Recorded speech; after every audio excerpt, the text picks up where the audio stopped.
Bonjour à tous et bienvenue sur le plateau des livres à la une, le nouveau rendez-vous d'Univers Science consacré à l'actualité de l'édition scientifique. Une émission enregistrée chaque premier samedi du mois à 15 h au Palais de la Découverte et en public, et retransmise sur la web TV d'Univers Science, universcience.tv. Donc, occasion de rencontrer des scientifiques, mais qui sont aussi des auteurs, et ce faisant, nous font partager leur enthousiasme pour les grandes questions scientifiques qui les passionnent. Donc, pour ce premier opus, une question à la limite de la métaphysique, pourrait-on dire, les sciences face à l'origine. Alors, de fait, la plupart des scientifiques sont généralement en prise directe avec leur objet d'étude.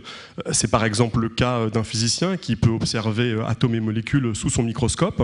Mais face aux origines, rien de semblable.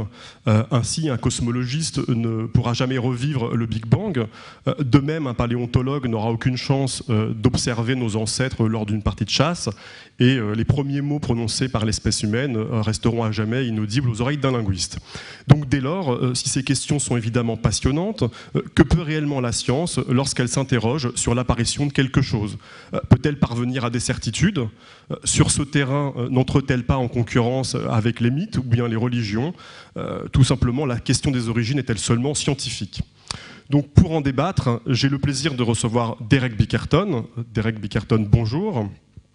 Donc vous êtes linguiste, professeur émérite à l'université d'Hawaï et vous publiez La langue d'Adam aux éditions Duno. Donc il s'agit d'un ouvrage techniquement exigeant sur l'origine du langage, mais on pourrait dire véritablement animé d'un souffle romanesque qui en rend la lecture extrêmement plaisante. Donc dans cet ouvrage, vous vous livrez à une critique sans concession des nombreuses théories visant à expliquer l'émergence du langage humain, mais c'est surtout l'occasion pour vous de présenter votre propre théorie de l'apparition du langage, que en substance vous jugez la moins mauvaise aujourd'hui. Alors peut-être pourriez-vous mettre votre casque, Derek Bickerton? Je voudrais vous poser une première question juste en quelques mots. Vous écrivez dans la préface de votre ouvrage que la question de l'origine du langage est probablement la question scientifique la plus importante. Est-ce que vous pouvez nous expliquer ça? La raison pour laquelle cette question est si importante est parce que le langage, c'est ce qui nous rend humains. Sans la langue, sans le langage, nous ne pourrions pas être ce que nous sommes, nous ne pourrions pas avoir de culture, civilisation, technologie, mais encore plus important que cela, une des choses que je souligne vraiment dans cet ouvrage est la mesure dans laquelle le langage sert comme moyen d'expression des pensées. Avant d'avoir le langage, l'espèce humaine ou préhumaine était très différente de ce qu'elle est actuellement. Et plutôt que de croire que c'est la cognition humaine qui s'est améliorée jusqu'à avoir le langage, c'est l'inverse. Le langage est venu d'abord et le langage lui-même a mené à cette expansion de la cognition des humains. Alors nous allons revenir en détail sur cette théorie, mais laissez-moi vous présenter notre second invité, Étienne Klein, bonjour. Donc vous êtes physicien, philosophe des sciences, directeur du laboratoire de recherche sur les sciences de la matière au commissariat à l'énergie atomique, et vous publiez Discours sur l'origine de l'univers aux éditions Flammarion. Donc dans ce livre, vous passez au crible de la critique, on pourrait dire la théorie du Big Bang, ainsi que les scénarios de l'origine de l'univers proposés dans le cadre de théories physiques fondamentales les plus contemporaines. Et à vous lire, on comprend que la cosmologie a toutes les peines du monde, finalement, à appréhender la question de l'origine. Et je dirais que une des forces de votre livre, c'est d'avoir réussi à mettre des mots sur cette sorte de vertige qu'on a tous ressenti à la contemplation d'un ciel nocturne. Alors, en quelques mots, avant de commencer, avant d'entrer dans le vif du sujet, est-ce que vous pensez que la science pourra-t-elle jamais réduire ce vertige que j'évoquais à l'instant? Bonjour à tous. Alors, d'abord, le livre ne passe pas la théorie du Big Bang à la critique, simplement la façon de la raconter. C'est-à-dire, il y a une sorte de vulgate du Big Bang qui laisse à croire que le Big Bang est la création de l'univers. On va rentrer dans ces détails-là un peu après. Il n'y a aucune contestation scientifique de ce que disent les cosmologistes. Il y a juste une analyse du discours par lequel on traduit la science. Et les deux sujets qui m'intéressent depuis longtemps, c'est le lien entre les équations et le réel, et les équations et le langage. Quand je parlais de critique, je parlais de critique épistémologique. Hein. Exactement. Alors, simplement, si on regarde les origines que la science a pu dévoiler, notamment la physique au XXe siècle, l'origine des atomes, l'origine des étoiles, etc., c'est absolument vertigineux. Simplement, l'origine de l'univers, c'est pas une origine secondaire comme celle que je viens de décrire, c'est une origine radicale. Ce qu'on appelle l'origine de l'univers, c'est le passage du néant à l'être. Et cette transition-là, nous ne savons pas scientifiquement si elle a eu lieu, première chose, et deuxièmement, si elle avait eu lieu, nous ne serions pas capables de la dire, pour des raisons que j'expliquerai tout à l'heure. On va voir ça effectivement en détail dans la seconde partie de cette émission. Mais si vous voulez bien, nous allons maintenant plonger dans les origines du langage avec vous, Derek Bickerton. Épineuse question, car comme vous le rappelez en préambule de votre ouvrage, en 1866, la Société de linguistique de Paris avait tout bonnement interdit toute communication sur l'origine des langues. Et en 1975, interrogé sur la question, le célèbre linguiste Noam Chomsky avait en substance répondu qu'il n'avait rien de pertinent à dire sur l'émergence du langage humain. Qu'est-ce que vous inspire ces réticences et à votre avis, quelles en étaient les raisons ? On n'avait pas la connaissance nécessaire pour explorer ces questions.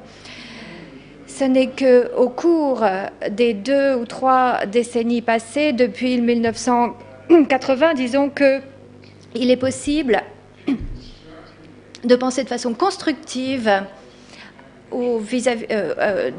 d'envisager l'origine des langues et de permettre, grâce à la science, de pouvoir faire des commentaires qui aient un sens. J'espère que ça répond à votre question parce que vraiment, j'ai pas compris. Je n'ai pas eu la traduction, désolée.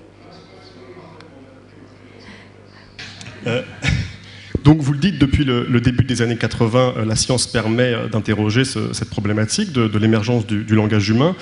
Néanmoins, ça reste une question extrêmement complexe. Et d'un mot, vous dites qu'effectivement, il existe plusieurs systèmes de communication animale, mais que le langage humain, lui, est tout simplement unique, au point que la question de son émergence apparaît tel un paradoxe évolutif, car d'un côté, il faut bien admettre que le langage a dû évoluer depuis quelque chose. Et ma question est la suivante. Et la suivante, je voudrais savoir, d'après vous, ce qui distingue fondamentalement le langage humain des autres systèmes de communication animale. La différence fondamentale entre la communication animale et la communication humaine est que la communication animale est limitée au présent immédiat et à l'environnement immédiat. Ça ne peut porter que sur des choses qui ont lieu dans la zone immédiate de la personne qui parle et la personne qui écoute.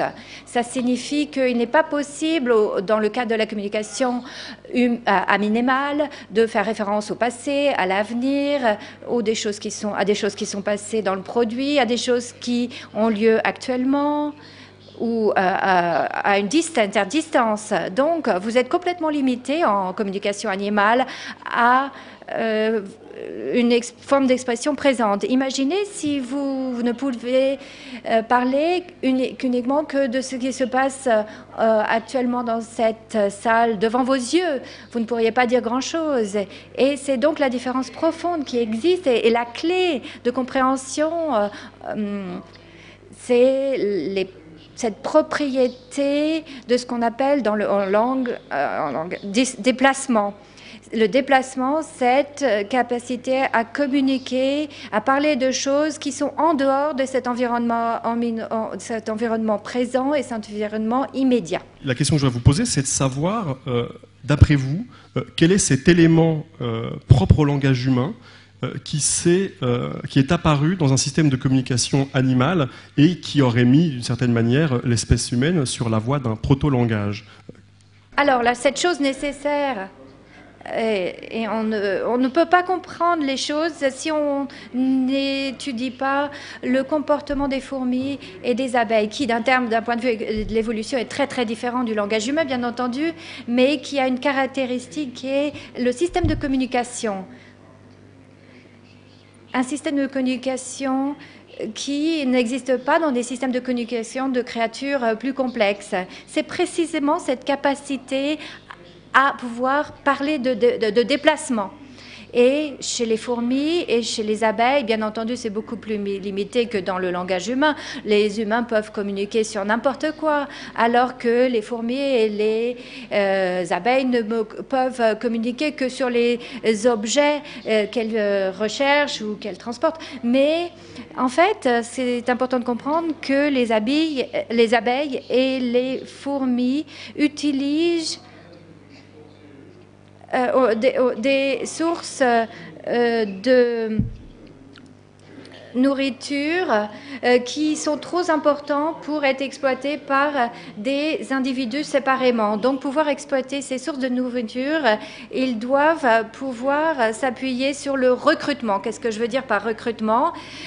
Ces abeilles doivent pouvoir communiquer quelque chose aux autres insectes avec qui elles vivent, communiquer des informations sur le lieu où se situe la source de nourriture, ce que c'est, etc., pour que les autres, par exemple membres de la ruche, puissent venir et exploiter cette source de nourriture. Et c'est une niche écologique particulière. C'est une niche extrêmement rare. Chercher des objets qui sont trop gros pour être exploités individuellement ou même par un petit groupe. Donc, c'est-à-dire il s'agit de sources de nourriture qui nécessitent un nombre important d'individus pour être exploités. C'est vraiment la clé.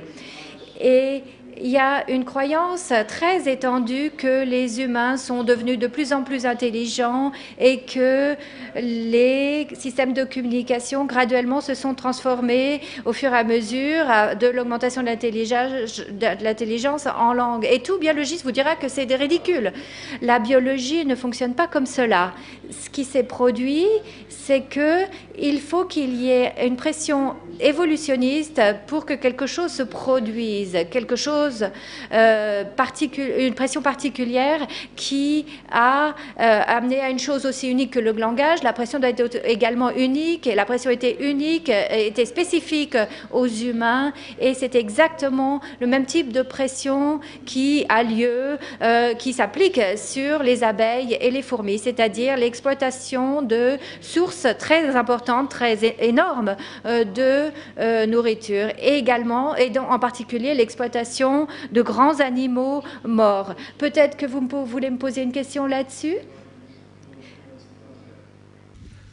Pour développer votre théorie, vous invoquez un concept évolutif qui, semble-t-il, est central dans votre approche, qui est celui de construction de niche, qui indique que sous l'effet d'un changement environnemental, une espèce est en mesure d'adopter des comportements nouveaux qui, aux côtés de l'environnement, agissent sur la sélection de nouveaux caractères, caractères qui, en l'occurrence, auraient mis nos ancêtres sur la voie d'un proto-langage. Est-ce que vous pouvez nous expliquer quelle est cette théorie de la construction de niche et en quoi elle a consisté pour vous, ce sont vos mots, un déclic?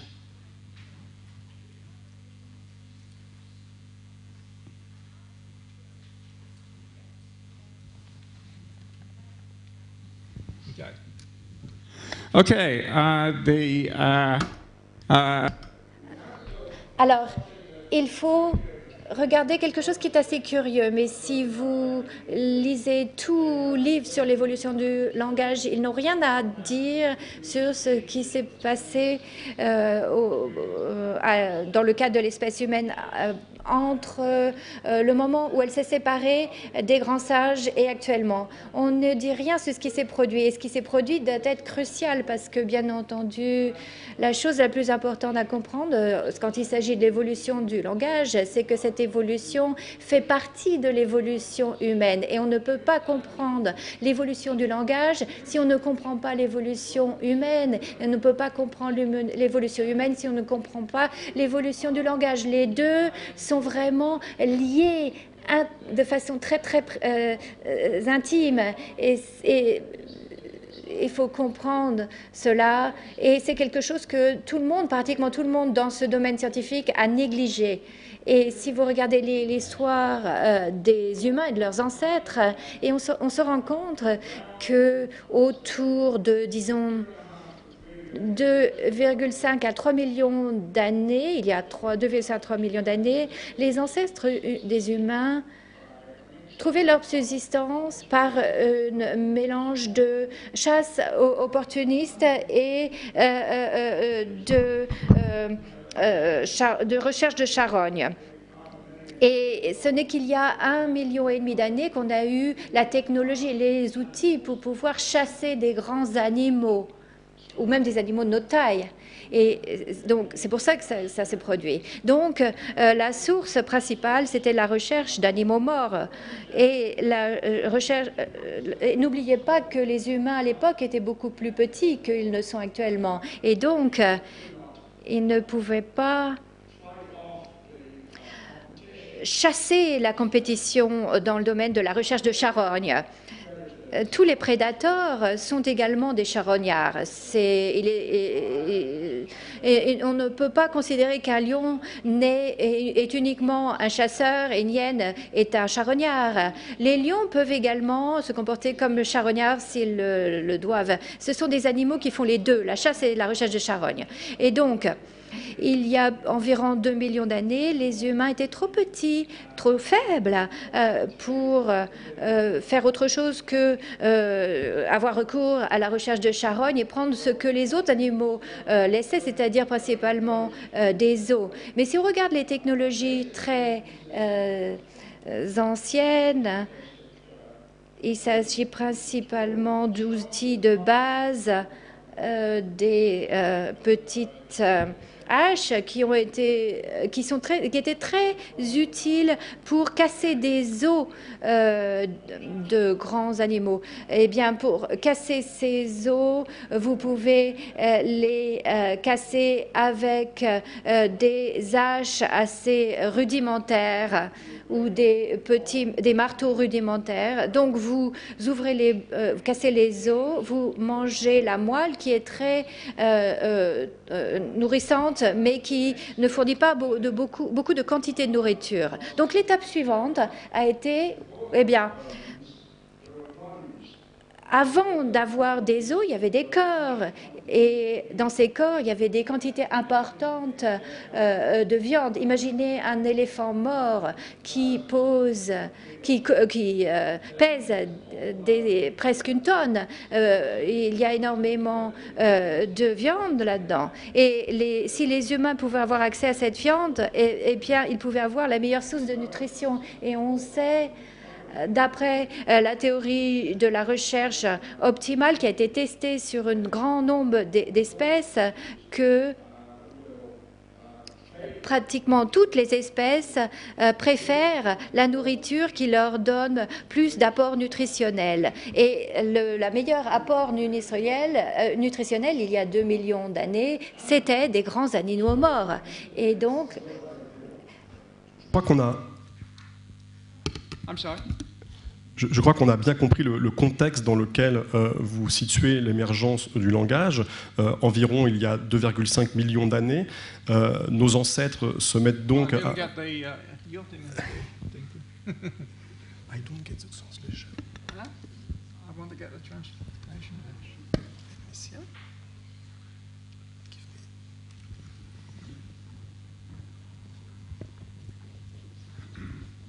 Try the one.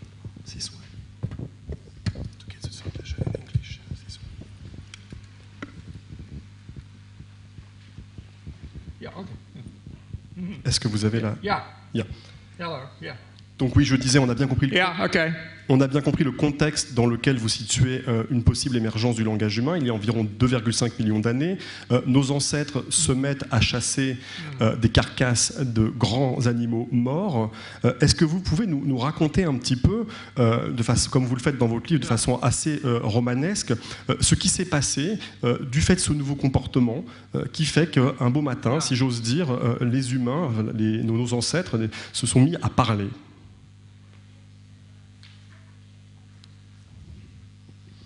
OK. D'accord. Qu'est-ce qui a amené ces ancêtres humains à commencer à parler un beau matin? Lorsqu'ils ont décidé de rechercher donc ces grandes carcasses d'animaux morts, la question était comment est-ce qu'ils pouvaient surmonter la concurrence? Et il y avait beaucoup d'autres prédateurs en grand nombre qui ne leur permettaient pas d'accéder à cette viande. Et donc, il n'y avait pas accès à cette viande tant que les autres animaux n'avaient pas mangé eux-mêmes. Le problème, c'était donc comment pouvait-il faire peur à ces autres animaux, les écarter pour pouvoir accéder à cette viande? Et la seule réponse était le nombre. Si vous pouviez recruter suffisamment d'autres membres de votre même espèce en nombre suffisant, et si vous pouvez utiliser ces outils en pierre comme projectiles, si vous donc les jetiez sur les autres animaux sur le site de la charogne, eh bien, ça vous permettait d'avoir accès à cette viande. Mais le problème, c'était comment est-ce que vous pouvez recruter d'autres membres de cette espèce de primates? Les grands singes, on va dire, sont très difficiles à organiser. Vous essayez d'organiser même deux singes pour qu'ils fassent la même chose en même temps, vous allez avoir un problème. Et au-delà de deux, il n'y a pas d'espoir. On ne peut tout simplement pas régenter les autres membres de ces espèces primates. Donc, comment le faire? Eh bien, seulement en faisant quelque chose qu'aucun singe avait fait précédemment, c'est de communiquer sur le fait qu'il y avait de la nourriture disponible et que si les autres copains humains ne rejoignaient pas le groupe de ceux qui avaient trouvé la viande, personne n'en aurait. Donc, la seule façon de le faire, c'était de produire une communication déplacée. C'est la clé du langage. L'information, pour la première fois depuis les fourmis, est déplacée. En d'autres termes, vous pouvez utiliser un symbole au lieu de cette chose qu'elle représente, cette chose dont vous parlez. Donc, comment est-ce que à quoi ressemblaient ces premiers mots? On ne sait pas. C'était peut-être des sons, des gestes ou une sorte d'imitation du type d'animal mort qu'il vous essayez de vous indiquer. Donc, il devait faire passer cette information peut-être en combinant des sons et des gestes. Et cela en soi peut vous sembler un début très limité, mais naturellement, tout doit commencer de façon limitée, mais ça a été vraiment le grand pas en avant, cette avancée incroyable qui a permis aux humains de se mettre sur la route du langage. Ce n'était pas encore un langage, mais c'était ce qui, au fur et à mesure des 2 millions d'années et demie qui sont produits, allait devenir un langage. À partir de ce moment-là, les humains ne sont pas encore en capacité de parler comme vous et moi, mais ils sont sur la voie d'un proto-langage. Cette théorie est originale dans le fait que, contrairement par exemple aux idées développées par Chomsky, qui situent l'émergence du langage après l'émergence de la pensée symbolique, de la capacité d'abstraction, vous considérez que tout a commencé par l'apparition d'un proto-langage qui aurait servi de substrat pour un développement conjoint du langage et de la pensée symbolique. Est-ce qu'il existe un moyen pour vous de trancher entre ces deux possibilités? Et si possible, est-ce que vous pouvez nous faire une réponse rapide, car après nous allons devoir passer à l'exploration de l'origine de l'univers. OK. Oui, alors, je vais vous donner une réponse très simple. Chomsky avait complètement tort en pensant que la pensée venait en premier. tout biologiste vous dira, tout scientifique vous dira que ça ne s'est pas produit comme ça. Un développement symbolique, tout développement cognitif ne commence pas par la pensée, il commence par l'environnement et va vers l'esprit. Ce qui s'est passé, c'est que le moteur de l'évolution, c'est des choses qui se passent dans l'environnement extérieur, de changement dans l'habitat, dans le style de vie des animaux qui amènent des nouvelles pressions, nouveaux besoins, nouveaux problèmes. Et ça affecte la cognition de l'animal. Il doit améliorer sa cognition pour s'adapter à ces choses, pour gérer ces choses. Donc, l'idée de Chomsky selon laquelle le cerveau peut se développer dans un vide sans pression externe, tous ceux qui croient à cela, je veux leur demander pourquoi les humains auraient développé les pensées symboliques dans leur cerveau avant de communiquer là-dessus. Je vous pose la question. Vous avez de solides arguments pour défendre votre théorie. On va revenir dans une troisième partie de cette émission sur le degré de certitude que l'on peut acquérir dès lors qu'on interroge l'origine de quelque chose. Mais d'abord, avec vous, Étienne Klein, nous allons discuter un peu de l'origine de l'univers.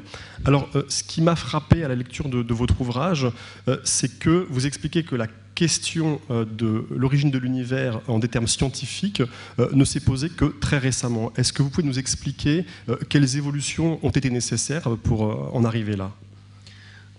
Oui, alors aujourd'hui tout le monde sait que l'univers a une histoire. C'est une phrase qu'on a tous entendue 1000 fois. Simplement, ce qu'on ne comprend pas toujours bien, c'est le fait que le sens qu'on donne aujourd'hui à cette phrase est très différent du sens qu'on donnait à la même phrase prononcée au XIXe siècle. Parce que l'idée d'univers, finalement, c'est une idée extrêmement récente. Elle date de Galilée. C'est Galilée qui qui postule que la matière est la même partout. Elle est la même dans le monde infralunaire et dans le monde supralunaire, contrairement à ce que proposait Aristote. Donc la matière est partout la même. Et cette matière qui est partout la même est soumise à des lois qui sont universelles. Universelles, c'est-à-dire elles sont les mêmes en tout point de l'espace et à tout instant du temps. C'est ça l'univers. C'est pas le monde. La notion d'univers en physique a un sens très particulier à partir de l'avènement de la physique moderne. Et d'ailleurs, c'est l'invention de ce concept d'univers qui va ouvrir la porte de ce qu'on appelle la physique moderne. Alors ensuite, des gens ont imaginé que l'univers avait une histoire. Notamment lors de l'avènement de la thermodynamique. On a parlé de la mort thermique de l'univers. Kant, le philosophe, a lui-même écrit une théorie du ciel dans laquelle il montre comment le système solaire s'est formé à partir de ce qu'il appelait une nébuleuse du fait de la gravitation. Et donc, l'idée que l'univers est une histoire, c'est pas une idée du XXe siècle, comme on le dit tout le temps, c'est une idée ancienne. Simplement, quand on parlait de l'histoire de l'univers au XIXe siècle ou auparavant, ça ne concernait qu'une partie de l'univers. En l'occurrence, le système solaire, etc. Donc c'était une allusion métonymique à l'idée d'histoire de l'univers.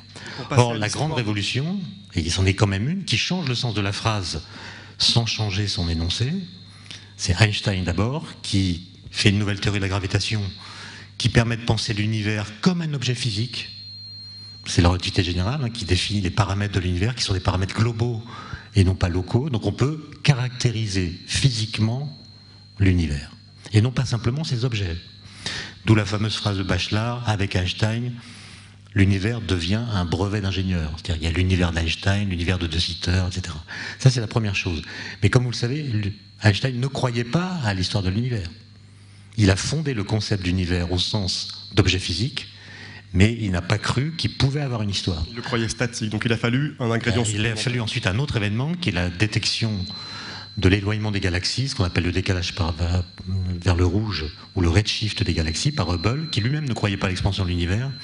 Et j'ai lu d'ailleurs qu'il était mort sans croire à l'expansion de l'univers, alors qu'il l'a découverte.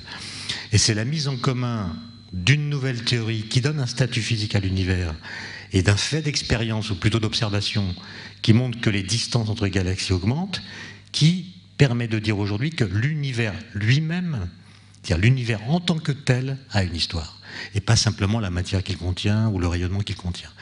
Et je crois que ça répond à votre question. Absolument. Et du coup, à partir du moment où on voit une histoire, on se dit que cette histoire a une origine ou un commencement, au motif qu'il faut bien que jeunesse se passe. Et c'est C'est ça que je questionne. C'est-à-dire, c'est pas parce qu'il y a histoire, c'est pas parce qu'il y a un constat d'historicité qu'il y a mainmise sur l'origine. Donc là, on est à l'orée des années 30, si je ne m'abuse, et tout est réuni pour qu'émerge la théorie du Big Bang, dont le nom au moins est connu de tous, et selon l'image populaire, elle fait naître l'univers lors d'une grande explosion. Est-ce que vous pouvez nous donner quelques détails supplémentaires sur le contenu de cette théorie du Big Bang ? Alors justement, c'est ce mot Big Bang qui m'a intéressé, puisque j'ai assisté à un colloque à Lyon à l'automne 2009, je ne me souviens plus du mois exact, sur cosmologie et philosophie, sur la question forme et origine de l'univers. Et c'était un colloque absolument passionnant, dont les actes d'ailleurs sont en train d'être publiés. Et j'ai été frappé de la façon dont on parle du Big Bang. C'est-à-dire que les cosmologistes qui travaillent sur la question savent parfaitement que l'instant zéro qu'on associe au Big Bang est un instant fictif. Je dirais pourquoi tout à l'heure.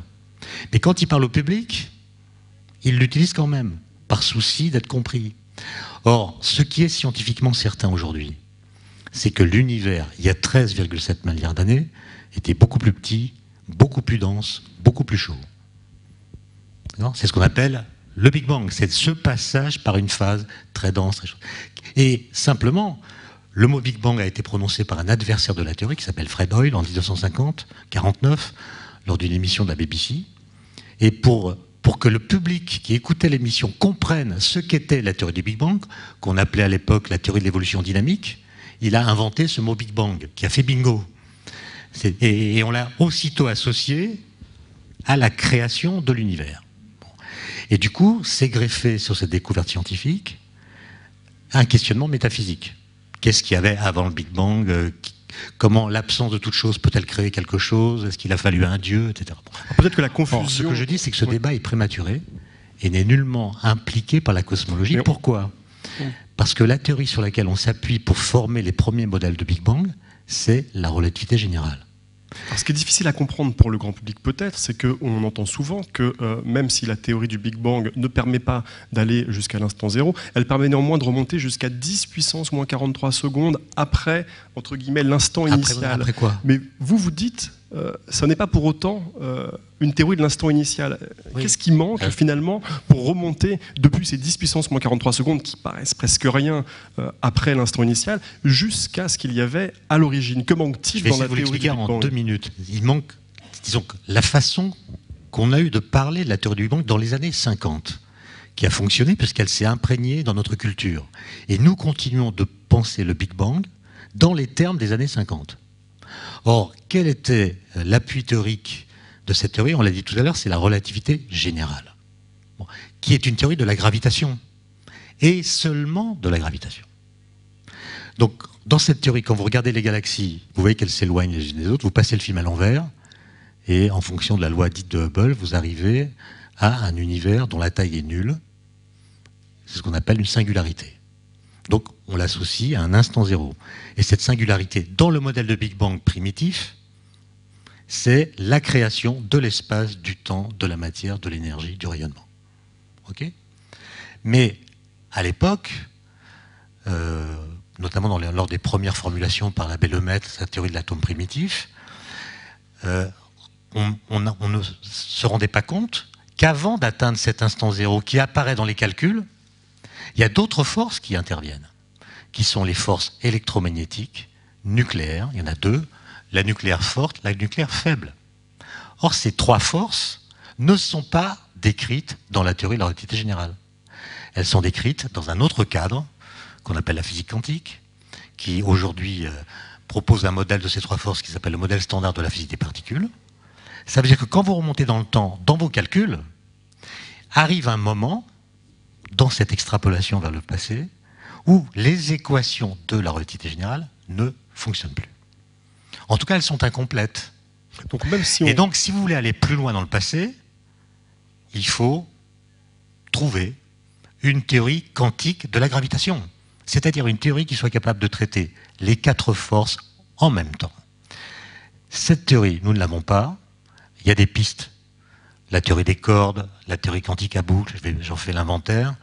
Et ce qui est assez incroyable, Et ça, c'est ce que j'aimerais que vous développiez maintenant. On a bien compris, donc il y a plusieurs théories qui se proposent de marier mécanique quantique et relativité générale, et qui seraient des candidates pour aller au-delà de ces 10 puissance moins 43 secondes. Mais ce qui est absolument surprenant, c'est que quand on regarde ce que ces différentes théories ont à nous dire de l'origine, on tombe un peu dénu. Est-ce que vous pouvez nous développer un petit peu ça? Quand vous appliquez la théorie des cordes à ce scénario, eh bien vous arrivez à une situation dans laquelle la théorie prédit qu'il ne peut pas y avoir une température supérieure à un certain seuil dans l'univers. Or, la singularité des premiers modèles, c'était une température infinie. Et donc, les théories de pré-Big Bang laissent entendre que l'univers existait avant le Big Bang, était en contraction, et quand la température ou la densité a atteint la valeur maximale prédite par la théorie, l'univers a rebondi sur lui-même. Donc, ce qu'on appelle le Big Bang, c'est une transition de phase. Donc d'un mot, le commencement... Donc le commencement, l'instant zéro n'existe plus, il est renvoyé au calendrier grec, si j'ose dire. Ce qui veut dire, et je pourrais raisonner, si vous me donniez du temps, de la même façon à propos de la théorie quantique Babouk. Il y a un livre qui va sortir sur la question qui s'appelle L'univers en rebond de Martin Bojoval, qui sort dans quelques semaines, qui explique ça très bien. Ça veut dire que nous continuons d'invoquer l'instant zéro à partir d'anciens modèles qui sont complètement démentis par les modèles qui essaient de généraliser la relativité générale en créant une théorie qui est capable de traiter les quatre forces en même temps.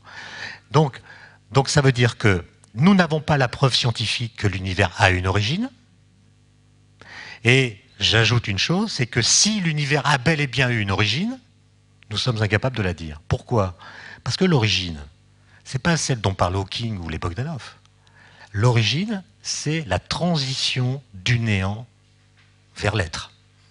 Il n'y a absolument rien, et tout d'un coup, il y a quelque chose. Est-ce qu'il n'y a pas une piste avec cette théorie qui invoque un vide quantique qui, mais le vide quantique, c'est quelque chose. Aurait fait émerger l'univers? Mais bien sûr, et j'en parle aussi, mais le vide quantique, c'est quelque chose. Donc si vous dites que, par exemple, l'univers a émergé d'une fluctuation du vide quantique, c'est la théorie de Günzig et d'autres, mais l'origine dont vous parlez, c'est une origine secondaire, puisque vous mettez en avant une cuisse de Jupiter, d'où l'univers est sorti. Mais d'où vient la cuisse? Quelle est la cuisse de la cuisse? Autrement dit, vous êtes scientifiquement, et ça a été très bien explosé par notre ami linguiste à propos du langage, quand vous faites de la science, vous êtes condamné à ne saisir que des origines immanentes. C'est-à-dire, vous ne pouvez expliquer l'origine de quelque chose, d'une entité physique, qu'en invoquant une autre entité physique qui l'a précédée. Bon, par exemple, la nucléosynthèse, qui est un truc absolument admirable, on a compris d'où viennent les atomes. Comment les réactions nucléaires dans les étoiles, ou bien dans l'univers primordial, dans les étoiles en phase normale, ou bien en phase explosive, ont engendré tous les atomes que nous connaissons. Moi, je ne connais pas de découverte scientifique plus impressionnante que celle-là. Mais vous voyez bien qu'on part d'un ingrédient de départ qui sont les protons et les neutrons, qui eux-mêmes sont fabriqués par la fusion de quarks et de gluons dans l'univers primordial. On pourrait parler aussi de ce qu'on explore avec le LHC au CERN, c'est-à-dire l'origine de la masse.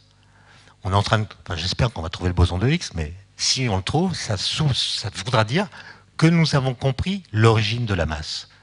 Et nous aurons compris que les particules n'ont pas une masse en propre, la masse n'est pas une propriété qu'elles possèdent, mais une propriété qui résulte de l'interaction avec le vide quantique, justement.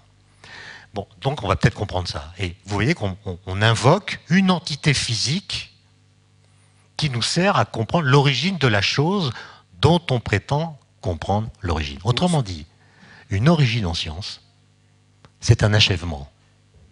L'origine, c'est l'achèvement du processus antérieur qui a rendu possible l'émergence de la chose. Et à ce jeu-là, on risque d'être pris au piège d'une régression à l'infini. Voilà. Mais il y a quelque chose de très fort dans votre livre, c'est que vous dites, lorsqu'il s'agit de décrire simplement par le langage le passage du néant à quelque chose, on en est tout simplement incapable. Absolument. Alors ma question est la suivante, est-ce que la science pourra jamais documenter l'origine de l'univers? Non. Non, l'origine de l'univers, c'est un mystère. On n'a accès qu'à des origines secondaires, pas à l'origine première, sauf à poser non plus une origine immanente, mais une cause première transcendante. Et dire, voilà, l'origine de l'univers est née parce qu'il y avait tel truc avant, dont vous n'interrogez pas l'origine. C'est-à-dire une cause première qui n'a pas à être elle-même fondée comme cause. En général, on prend Dieu, mais la question de l'origine de l'univers, et je ne parle pas de l'origine de quelque chose dans l'univers, je parle de l'origine de l'univers lui-même. Cette question, c'est la question de l'être. Pourquoi y a-t-il quelque chose plutôt que rien? Or, Dieu n'est pas la réponse à la question de l'être, s'il existe, puisqu'il appartient à l'être. Il n'est pas la réponse à la question de l'être. Et s'il n'existe pas, il répond encore moins à la question. D'accord ? Donc, il me semble que les origines dont nous pouvons parler consistent à mettre en avant une chose dont on prétend qu'elle était première en s'interdisant de poser la question de sa propre origine. Et moi, j'ai écrit ce livre justement parce que j'avais été troublé par le colloque dont j'ai parlé. Puis j'ai vu qu'après, plusieurs personnes parlent de l'origine comme si elles en revenaient directement, comme si elles y avaient assisté. Et la mascarade la plus étonnante, c'est celle du livre d'Hawking, qui n'est pas écrit par Hawking. Comme vous savez, Hawking ne peut plus écrire, il ne peut plus du tout communiquer. Il est entouré par des gens à l'honnêteté intellectuelle douteuse, qui écrivent des livres qu'il ne peut même pas cautionner. Un livre de 150 pages sur la théorie des cordes, d'une vulgarisation tout à fait banale, qu'on a lu 1000 fois. Et puis, dernière page, Dieu arrive, et on nous explique que Dieu n'a pas été nécessaire à la création du monde parce que les lois de gravitation ont suffi pour créer le monde à partir de rien. Vous voyez, ce genre d'ineptie, on ne devrait pas pouvoir les accepter, puisque ça suppose que les lois de la gravitation ont précédé l'univers. Et que le néant plus les lois de gravitation, ça fait un univers. Mais un néant dans lequel il y a les lois de gravitation, c'est plus un néant. Alors, on a bien compris, on ne peut pas accéder, selon vous, à l'origine de l'univers.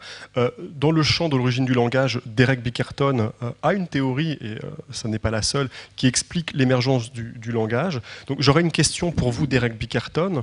Quelle est pour vous la différence de nature entre la question de l'origine du langage et celle de l'origine de l'univers, qui ferait qu'on pourrait documenter la première question et pas la seconde ?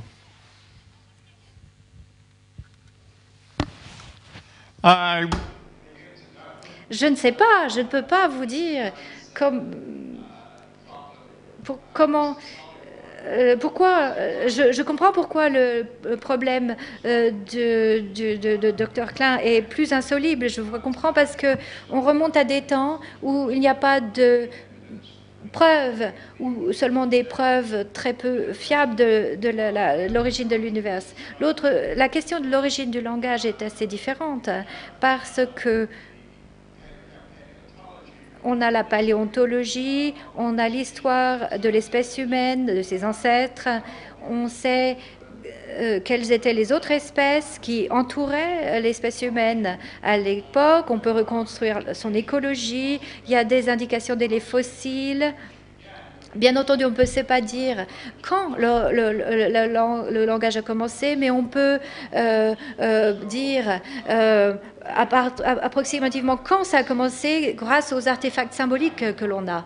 Donc, je dois dire que j'ai beaucoup plus de preuves que le professeur Klein a à sa disposition. Donc, je dois dire qu'il est dans une situation beaucoup plus difficile que moi, parce qu'au moins avec le langage, on a un petit peu de preuves. Pour le grand public, en général, il est beaucoup plus difficile d'obtenir des preuves en ce qui concerne les sciences humaines, pour dire les choses de façon simplifiée, alors que en ce qui concerne les sciences de la matière, on a l'impression qu'on a tous les détecteurs dont on a besoin, des théories extrêmement précises. On arrive du coup à une situation qui semble un peu paradoxale. Malheureusement, j'ai pas pu lire le livre du professeur Bickerton quand j'écrivais le mien. J'ai reçu jeudi, j'en ai lu 100 pages. Mais il se trouve que dans mon livre, je m'appuie justement sur les disputes qui ont existé et qui continuent d'ailleurs de se produire à propos de l'origine du langage, parce que c'est un très bon cas d'école. On a parlé de Chomsky, bon, je ne vais pas revenir là-dessus, mais en gros, la question de l'origine du langage, on peut la comprendre de deux façons. Soit on se pose la question du premier langage qui a engendré toutes les langues connues aujourd'hui, il y en a 6000 je crois. Donc l'idée d'une espèce de cause première dont les langues actuelles dérivent d'une façon ou d'une autre. Et on supposera que finalement l'homme a cette capacité à parler que n'ont pas les animaux, même pas les singes les plus intelligents entre guillemets. Donc il y a une sorte de discontinuité radicale entre l'homme et l'animal de ce point de vue. Et si on raisonne en ces termes, on pourra considérer que la question de la date à laquelle le premier langage est apparu a du sens. Je ne dis pas qu'on peut y répondre, mais elle a du sens. Ou bien on se pose une autre question, qui est plus celle de la cause première, mais celle d'une explication immanente, Et on dira quelles sont les conditions, elles sont très bien expliquées. Je ne suis pas compétent pour juger de leur pertinence. En tout cas, M. Bickerton nous a expliqué quelles sont les conditions, quel est le contexte qui a permis, qui a obligé même les êtres humains à communiquer pour se nourrir et survivre. Bon. Et vous voyez que c'est une toute autre question. Ce n'est plus la question de la première langue, mais c'est la question dans quel contexte le fait de parler s'est imposé dans une logique, disons, darwinienne. Bon. Eh bien, nous, les scientifiques, et là, les sciences humaines et les sciences dures se rejoignent parfaitement, nous ne pouvons expliquer l'être que par l'être. Sinon, on n'est plus dans l'explication, on est dans la métaphysique, que je respecte tout à fait, mais je trouve que prétendre connaître l'origine de l'univers, et non pas des atomes, de la matière, des étoiles ou du vide quantique, c'est prendre le pouvoir sur les gens. C'est-à-dire, dire l'origine, c'est prendre le pouvoir. Et moi, j'ai des amis, par exemple, proches, qui ne sont pas du tout scientifiques, qui ont lu les livres de nos deux jumeaux pendant le mois d'août, et qui ont pensé que l'univers était né du fait qu'une sorte de démiurge a réglé les constantes physiques pour que la vie apparaisse sur Terre. Donc vous imaginez, le démiurge, c'est pas Dieu, c'est une espèce d'être, un demi-dieu, quoi. Vous l'imaginez appelant son assistant Polo, passe-moi le tournevis, il faut que je règle la constante de la lumière un peu plus bas parce que les étoiles sont en train de cramer trop vite, il n'y a plus de carbone, tac, tac, tac. Voilà le Dieu auquel mes amis croyaient, un Dieu qui règle des constantes, qui fait ce qu'on appelle du fine-tuning pour que le carbone puisse être produit dans les étoiles, pour que les constantes physiques soient ajustées au fait que la vie est possible. Très bien. Et puis arrive le mois de septembre et ils apprennent que non, c'est plus besoin de Dieu. Avec les lois de gravitation et le vide, enfin pas le vide, le néant, on peut s'en sortir tout aussi bien. Et donc ils pensent qu'à la fin du mois d'août, on a fait une découverte en astrophysique qui a fait passer du premier point de vue au deuxième. Et je trouve que voilà, disons que la désinvolture avec laquelle on prétend connaître l'origine de l'univers a quelque chose d'inquiétant. Moi, je travaille pour le CERN, et au CERN, on a laissé croire que, grâce au LHC, on allait comprendre l'origine de l'univers. Il ne faut pas exagérer. On est très loin, justement, de la compréhension de l'univers primo-primordial, d'autant plus que cet univers primo-primordial est peut-être la fin d'une histoire qui a précédé, dans les scénarios de pré-Big Bang ou d'autres. Et donc, il faut abandonner cette histoire d'instant zéro. Et, par exemple, quand nous parlons au grand public, évitons de dire que le mur de Planck est advenu 10-43 secondes après le Big Bang. Le Big Bang étant là synonyme d'instant zéro, alors que, comme vous le savez, le mur de Planck est justement défini par le fait qu'en amont de lui, les notions d'espace et de temps n'ont plus de sens. Donc dire qu'il s'est produit 10-43 secondes après le Big Bang, ça sous-entend que l'univers est apparu 10-43 secondes après le Big Bang, et c'est faux. C'est faux parce qu'on ne peut rien dire de cette phase antérieure qui a peut-être duré beaucoup plus longtemps et pour laquelle même la notion de durée n'a peut-être aucun sens. Et quand j'en parle avec mes collègues astrophysiciens, ils sont évidemment tout à fait d'accord, mais ils le font soit pour être mieux compris, soit pour laisser à croire qu'ils vont bientôt saisir l'instant zéro, ce qui donne à leur recherche une importance plus grande, soit pour embrayer sur un questionnement métaphysique qui me semble prématuré et qui conduit à ce que certaines théories qui n'ont pas fait leurs preuves, comme la théorie des cordes, ou toutes les autres dont j'ai parlé, soient, disons, survendues en des prolongements métaphysiques qui me semblent injustifiés.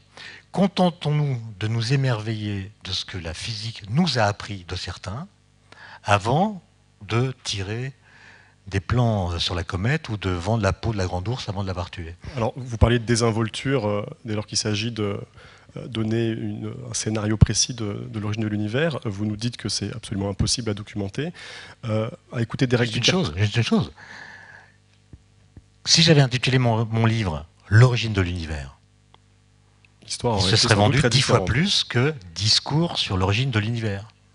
Donc j'ai eu des pressions, mais je n'ai pas cédé. Pour reprendre, donc impossibilité de documenter l'origine de l'univers. À vous écouter Derek Bickerton, difficulté à documenter celle de l'origine du langage, même si on peut documenter l'environnement dans lequel celui-ci a dû émerger. Une question pour tous les deux. Est-ce que finalement, il faut admettre que dès lors qu'on s'aventure vers l'origine de quelque chose, d'un objet scientifique, il faut admettre une limitation dans la capacité de connaître, tout simplement? Étienne Klein? Ah non, non, c'est pas du tout ce que je dis, moi. Je ne mets en cause que l'origine de l'univers. Mais je pense que sur l'origine des atomes, il n'y a pas photo. L'astrophysique nucléaire, elle dit la vérité des choses, en tout cas la chose la plus vraisemblable à laquelle on puisse avoir accès. L'univers a bien 13,7 milliards d'années. C'est son âge. Ça ne veut pas dire qu'il n'a pas existé avant, c'est, disons, la durée de l'histoire qu'on est capable de raconter. Mais ça ne veut pas dire qu'il est né il y a 13,7 milliards d'années. Et simplement, nous avons accès à des origines que j'appelle relatives ou secondaires, donc des origines immanentes. Et c'est ça la grande révolution du XXe siècle, d'avoir compris que non seulement l'univers lui-même a une historicité, mais que ce qu'il contient en a également une. C'est l'origine de l'univers en lui-même qui est problématique, parce qu'elle pose la question du statut des lois physiques. Quand on parle de l'origine de l'univers, on s'appuie sur des théories physiques. J'ai parlé de la relativité générale, j'ai parlé de la théorie des supercordes, j'ai parlé de la théorie M dont parle Hawking. Bon, on s'appuie sur des théories. Mais quel est le lien? Ça, c'est une question philosophique. Quel est le lien entre une théorie physique et l'univers physique? D'accord? Admettons qu'un jour on a la théorie du tout, la théorie qui explique toutes les forces. On a des équations. Ça n'explique pas l'origine de l'univers. Parce que ça ne nous dit pas comment un jeu d'équations peut devenir un monde. Ou posez-vous une autre question plus prosaïque pour interroger cette question du statut des lois dans l'univers. Est-ce que les lois sont dans l'univers et elles évoluent avec lui, ou est-ce qu'elles sont extérieures à l'univers dans un monde double, comme le prévoyait Platon? Imaginez les 2 premiers électrons qui sont apparus dans l'univers, si tant est que ce scénario ait du sens. Les 2 premiers électrons. Ils découvrent qu'ils ont une charge électrique non nulle. Qu'est-ce qu'ils font? Comment ils savent qu'ils doivent se repousser en vertu de la loi électrique? Est-ce qu'ils la lisent sur un tableau noir? Est-ce que c'est un ordre qu'on leur donne de je ne sais où? Ou bien est-ce qu'ils négocient? Ils discutent tous les deux, langage, ils discutent tous les deux, qu'est-ce qu'on fait? Ou ils discutent avec l'univers, qu'est-ce qui t'arrange? Bon, vous voyez que ça, c'est la question de fond. Est-ce que les lois physiques sont immanentes à l'univers, ou est-ce qu'elles sont transcendantes? Et cette question-là, on l'a compris, c'est pas une question pour scientifiques, c'est plutôt une question pour philosophes. Pour conclure, Derek Bickerton, cette question des origines, est-ce que c'est pour vous l'indication d'une limitation dans la capacité de connaître?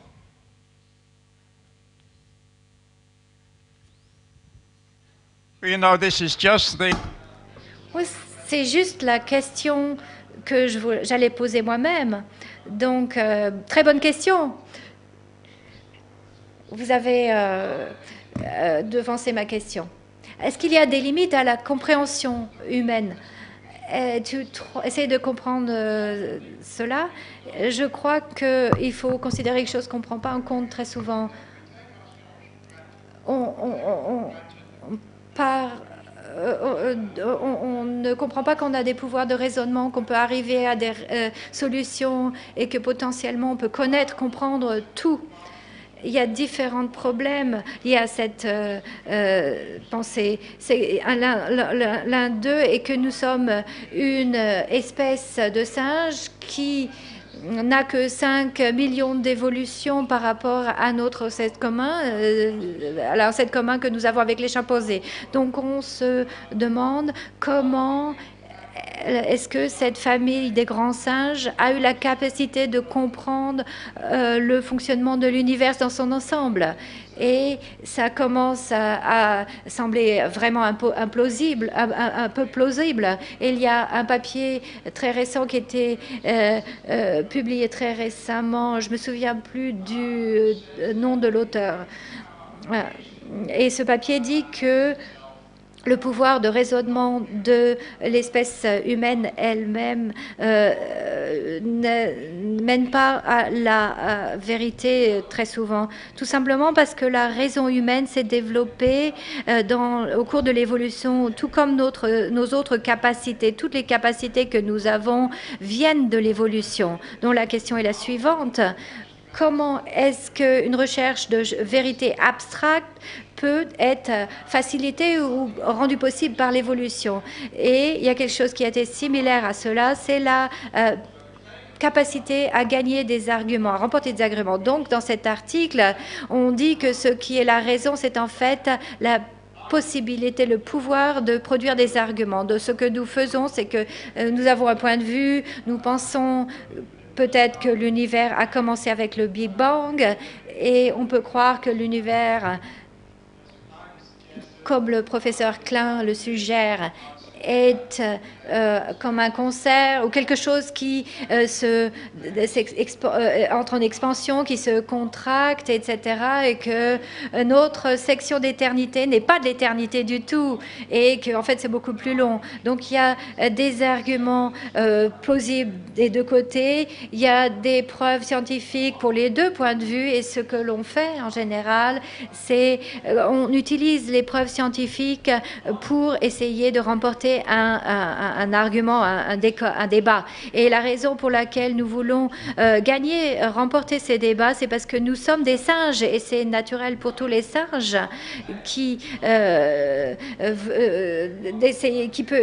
tous les singes essayent de devenir des singes dominants, des singes alpha dans leur groupe. Et donc, le professeur Klein va essayer d'imposer sa vue sur son domaine. Moi, naturellement, je vais essayer d'imposer mon point de vue par rapport aux autres et nous allons essayer de continuer à débattre au fur et à mesure, autant que possible.